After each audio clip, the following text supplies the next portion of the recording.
All right, so this is the review for DM Mod 3, Dispersing Management. It will be only dispersing, and it's going to focus heavily on everything that we discussed in Module 3.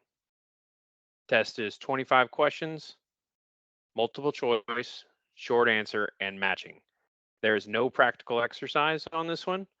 The practical exercise has been removed, and the multiple choice questions are a little bit deeper in making sure that you understand the material. So the multiple choice will be 4 points each, and there is partial credit available for those. And why I say partial credit is some of those multiple choice questions are multiple choice with multiple answers. So if it has 3 possible answers that are correct, and you select 2 of those, you will get partial credit for 2 of those 3. In addition, I threw in a bonus question worth 5 points. So that will be the last question, and it has nothing to do with dispersing, other than it could be a math question.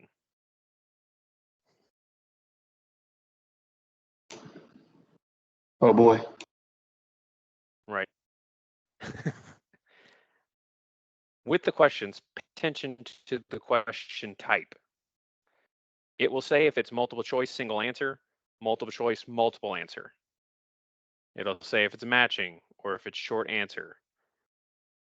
What I don't want to happen is that you see a multiple choice question, you select one answer, and you move on, and you should have been selecting 2 or 3 options.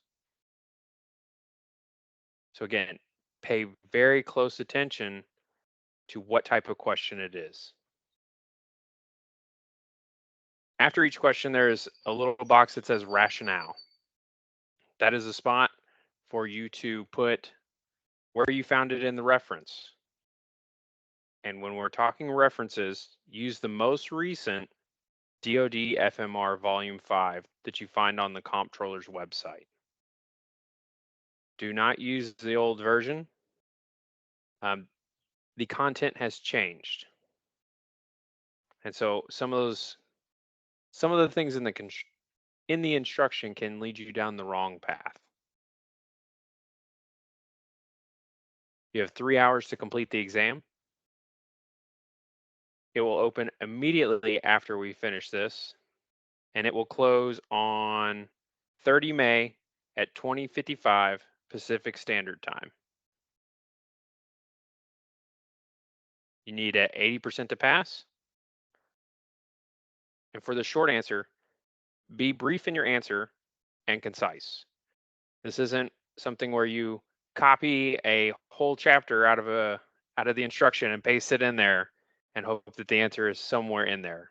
It is for you to read the instruction and answer it in your own words.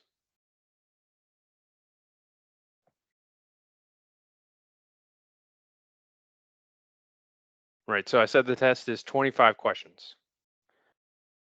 5 of those questions come from safekeeping deposits. 4 questions come from cash verification. 7 questions come from dispersing agents.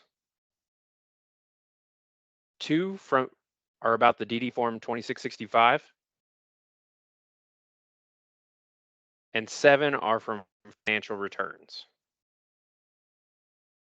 The instructions that you're going to be looking at are the DoD FMR Volume 5, the most recent version only, and the P485. Do not reference any TICOM instructions. That has gotten into some confusion because air versus surface versus NECC require different things. And so we're going with what the DoD as a whole requires. Did you say there Does was anyone have 2 any questions? questions? Yes. Did you say there was 2 questions on the 2665? That is correct. Just 2. So that means it's heavily focused on dispersing agents, financial returns, and then it goes into more safekeeping deposits, and then cash verification, and a little bit on the 2665.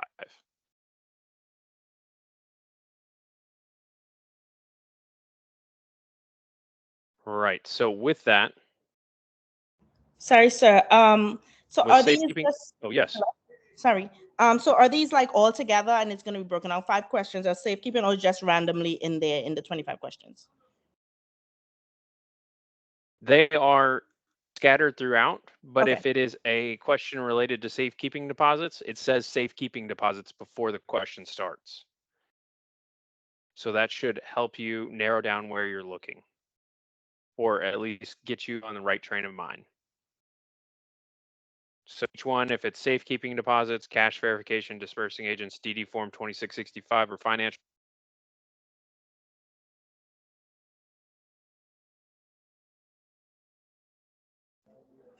I don't know if anyone is having trouble hearing, but I'm not hearing anything right now.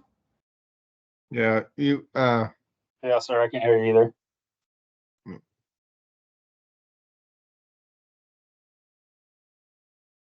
still nothing.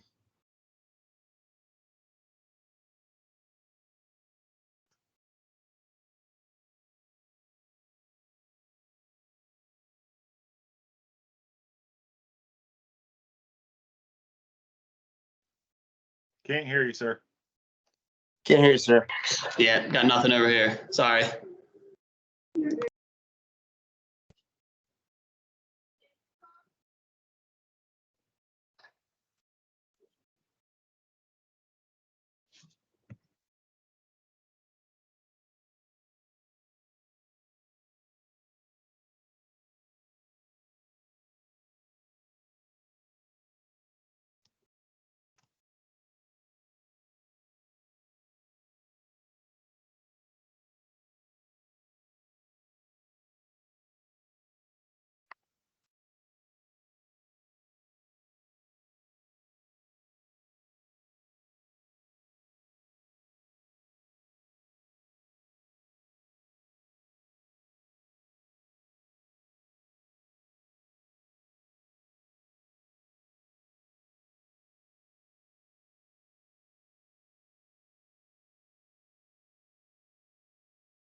Just in case nobody is looking into the chat there, Lieutenant Commander McHugh had requested that videos be turned off due to bandwidth issues.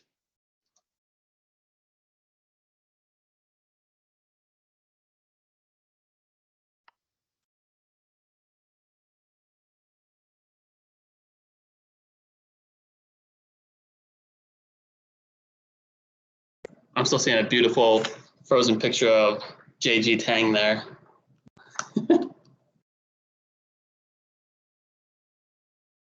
There he is. I just turned off my video. Hopefully it's freeing up some bandwidth.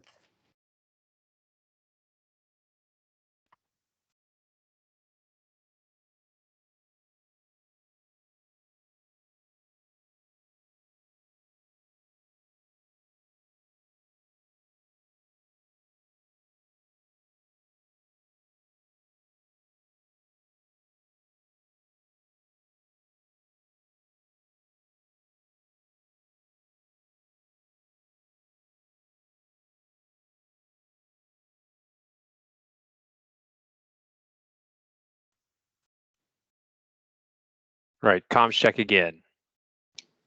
Oh boy, we're in business. Lima Charlie. Charlie. All right, perfect. Okay, so I was just getting ready to start a quick review of some subjects within the subjects we already talked about that you should know. So make sure you understand what a safekeeping deposit is and what it is not. Make sure you understand how you deposit or withdraw a safekeeping deposit. Stipulations with how it's withdrawn.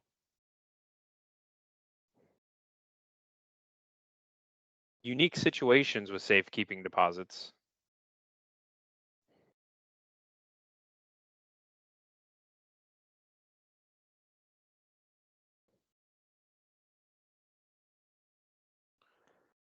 Who is and who is not authorized to appoint personnel.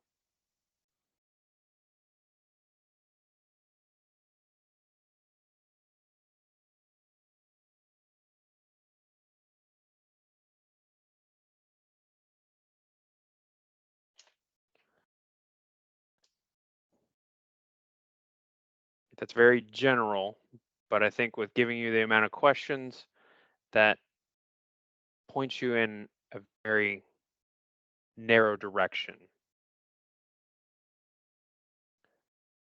Moving on to the second topic that we covered during this module, cache verification.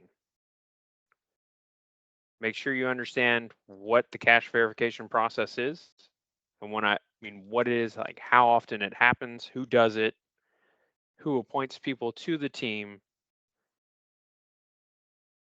and what they do during that process. In addition to that, make sure you understand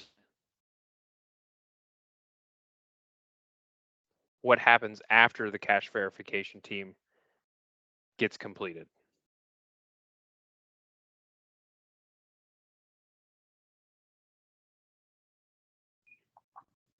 That should wrap up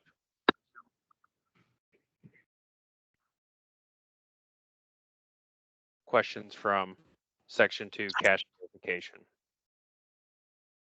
Moving on to section 3, dispersing agents. So make sure you know what each type of agent is and their capabilities and limitations.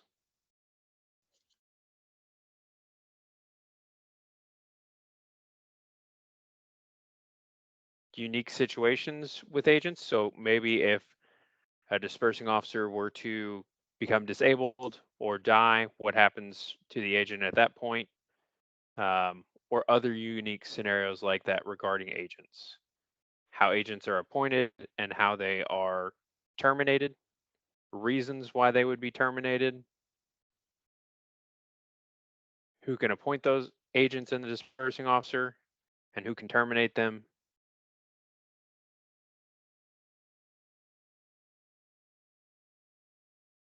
What forms agents use to report their accountability.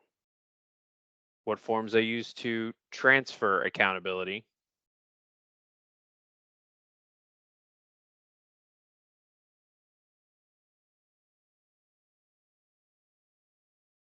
And requirements to be appointed to those positions.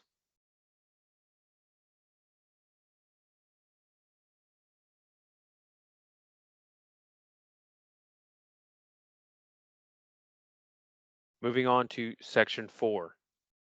So our fourth lesson was over the DD form 2665, which is the deputy and agents version of the 2657.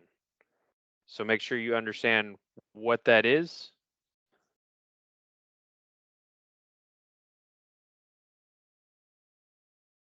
how you subtract or add things to the 2665. So if the dispersing officer were to transfer money or accountability to an agent, what's that process? What's the process to have it returned back? What do agents do whenever they lose money? How is that accounted for on the 2665? How often is a 2665 completed? Who completes a 2665?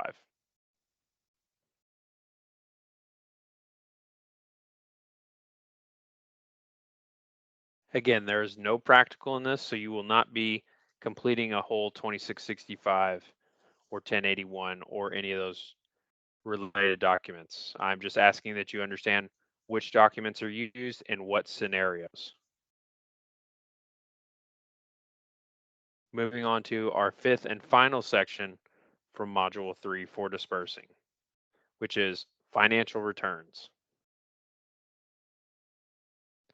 I will say a good portion of our understanding for financial returns comes from the NAVSUP P485 Chapter 10. Each service processes their financial returns differently, and so that is why it is mainly in the NAVSUP P485 Chapter 10.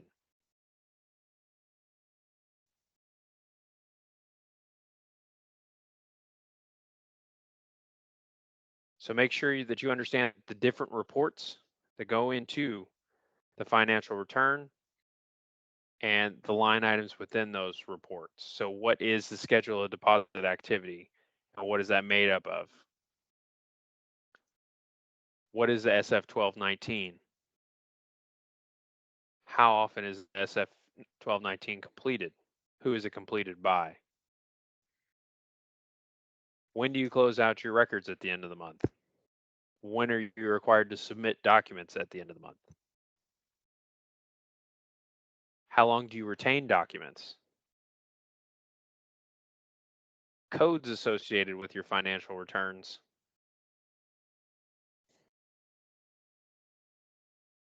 And again, just make sure that you understand where to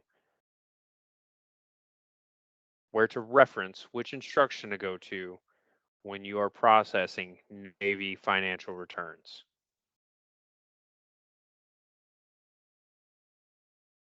Right, I threw a lot out there. Want to know what questions you all have. Sir, when you say understand which instruction to reference on financial returns, are you talking about the 485 Chapter 10? Yes, not 100% of everything for financial returns will be in the 485. You might have a few things to reference in the volume 5, but the 485 is going to be your primary instruction for financial returns for Navy operation. Are we also going to be looking into the appendix of the 485? So you're talking like an appendix alpha? Yeah, or let's see, I think it was appendix N for one of the answers there on board. I am 95% sure that you will need to reference an appendix while executing this test. An appendix of the volume 5, sorry. Not an appendix of the P485. Does that answer your question, Andrew? Yes, sir, it absolutely does. Thank you. Okay.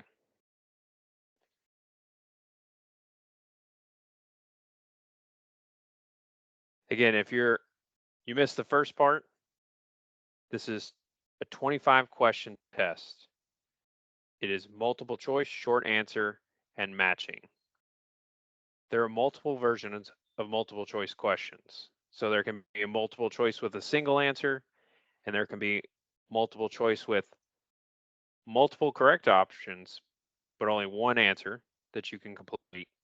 And then there are multiple choice questions with multiple answers. Make sure you are paying attention to what type of question it is. Each question is worth 4 points. If there are multiple answers, you can get partial credit.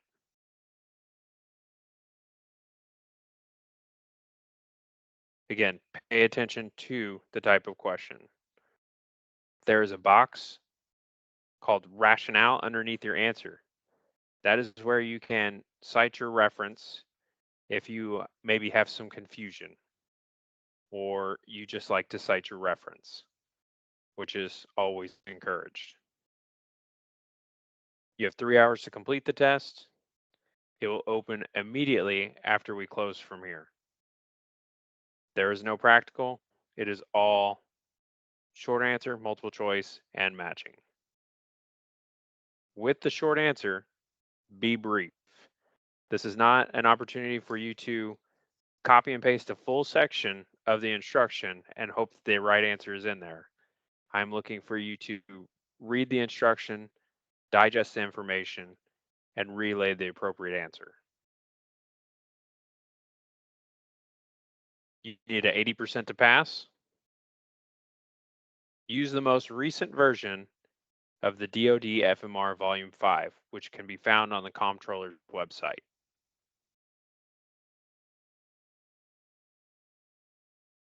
The test closes at 20:55 Pacific Standard Time, 30 May. Whenever you complete the test, there will be a final grade. There will be a grade that it shows you.